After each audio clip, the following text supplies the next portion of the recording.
அன்பான ஜோதிட அன்பர்களுக்கு, ஒரு மனிதனை சுற்றி ஒளிவட்டம் உள்ளது. அது நிழல் கிரகங்களால் மறைக்கப்படும் போது நீங்கள் தவறான முடிவு எடுக்கிறீர்கள்.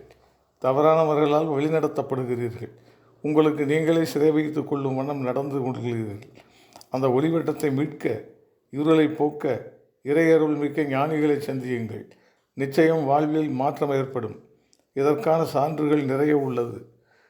எங்கோ ஒரு ஒளிக்கீற்று உங்கள் முன்னோர்களின் ஆசையாக உங்கள் மீது பட்டு உங்களின் தோஷம் சந்தோஷமாக மாறப்போகிறது.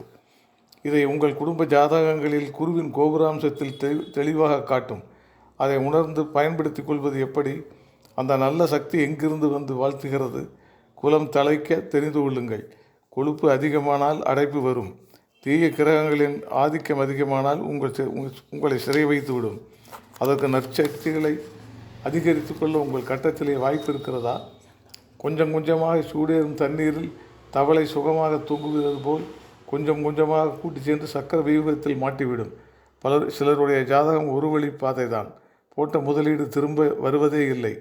பிடித்த இடங்களுமா மானிய பூமியாக இருக்க வேண்டும். இத்தனைக்கும் அவர் எதையும் ஊடுருவி பார்ப்பவர்.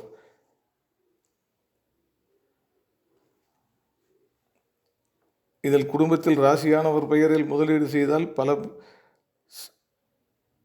பல மடங்காக திரும்ப வரும். குபேர யோகம் பெற்ற ஜாதகம் ஒன்று குடும்பத்தில் இருந்தால் போதும். லட்சுமி வாசம் செய்யும் இல்லத்தில் குபேர சம்பத்தோடு வாழ்வீர்கள். சிலர் கருவிலே திருவுடையவர்களாக பிறக்கிறார்கள். சிலர் கருவிலே அமையும் பொழுது அனைத்தையும் காலி செய்து விடுகிறார்கள். கருவிலே திருவுடையவரா? பூர்வ புண்ணியத்து காலி செய்தவரா? பிற்காலத்தில் பேரன்காலத்தில் குபேர சம்பத்தை அடைபவரா?